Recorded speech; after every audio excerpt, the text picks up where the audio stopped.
Okay, so this is gonna be a video about how to be an adult trans dude because a lot of things you see are made for kids or people in school. Okay, so I'm gonna be talking about like legal changes like driver's license and name stuff, health insurance paying for testosterone surgery and therapy, binding and packing and using urinals, jobs for trans dudes, and dealing with family, partners, and sexuality changes, and that includes relationships.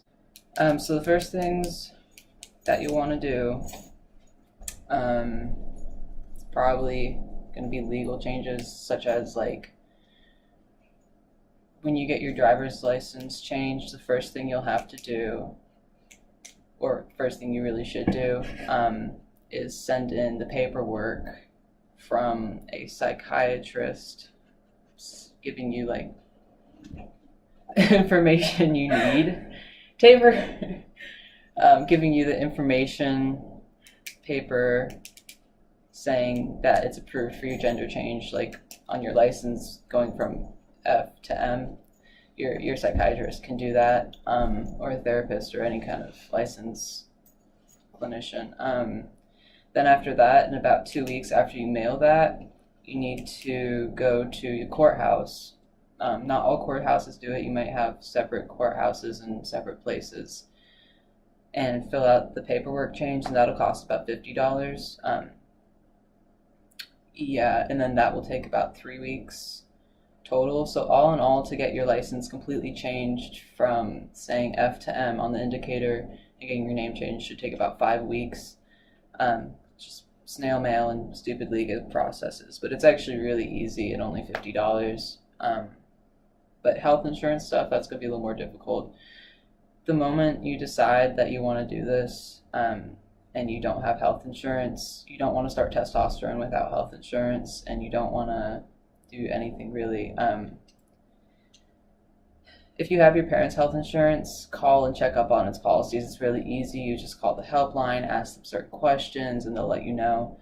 If you don't, I would recommend Anthem, Blue Cross Blue Shield, or Medicaid.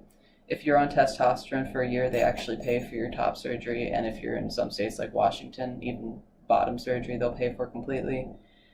Testosterone shots are about $50 each, depending on if your doctor's doing them, or you can go to your pharmacy, but if you have health insurance and you have a deductible, they'll pay for that too. Yeah, at free therapy stuff, some health insurances require for you to have therapy for a year or two. Not all of them do. Medicaid doesn't. Anthem, Blue Cross Blue Shield might in some circumstances, but you can actually get free, like, real ass therapy from your community service center. Most towns will have one. They do bill you, but the funny thing is you don't actually have to pay it. If you can't pay it, don't. Your taxes and other people's taxes are paying for it. It's a community service center. That's pretty cool. I found that out because an old counselor I had back in high school told me. He was like, because he really thought I needed someone. I'm like, bro, I don't have money because I don't have health insurance right now. Yeah. So binding, packing, using urinals for adults, it's actually kind of going to be a conglomeration of things.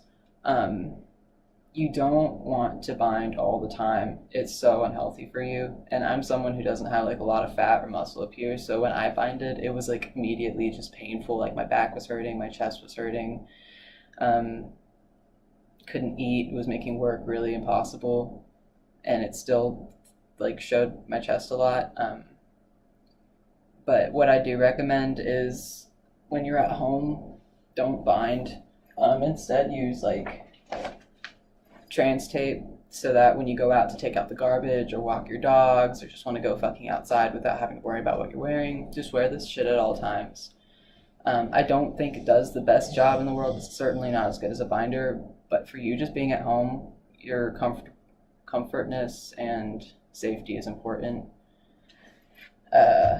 Or just going to the grocery store, just wear this shit and like, a hoodie, or if it's summertime, wear this shit and like a compression, like Under Armour, and then a shirt. That really helps. A binder that I will recommend for work, like say you're working somewhere where you're constantly moving and sweating a lot, especially if you're on testosterone, you sweat a lot, is I think I got this from G2C, I don't remember. It's a mesh one, so you can see through it.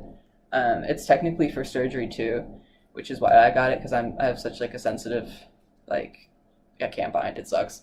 I got this and I got it kind of a size up just so it'd be more comfortable, and it clasps, yeah, here.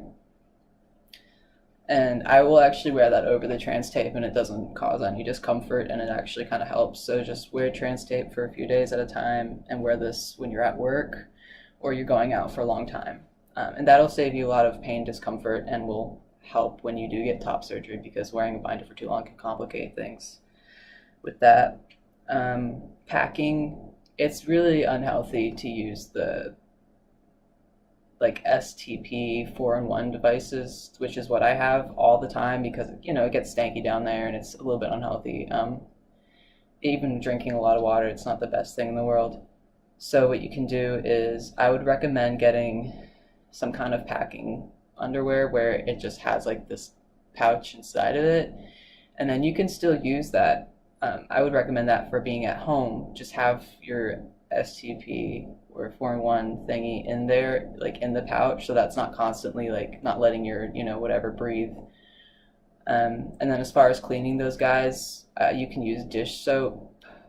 And then on most sinks have like a extra, like a hose. I'll actually put that in the hole and just just clean it out.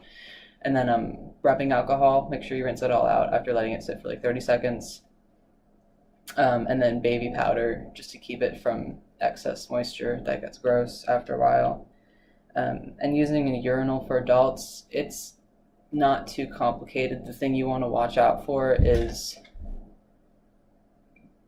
like going too hard too fast in a urinal, because then you piss yourself in front of 10 people. Never actually happened, but it could, and it will. So if you are someone who works in a public place with designated male-female bathrooms where there's like urinals and multiple ones, be prepared to go several times throughout the day, because you can't just let it all out at once, because it just takes so much longer because you're controlling it, where most dudes it's like 1, 2, 3, 4, 5, 6, 7, 8, 9, 10. If you're controlling your stream just so it's not going crazy and spilling over, you're not going to get it all out. So just either try not to drink so much water while you're at work, but you still need to stay hydrated, especially if you're on hormones. So just be prepared to go several times throughout the day, so that, because you can't let it all out at once. As far as jobs go, you can start a job without your new license and everything, and just let your manager know.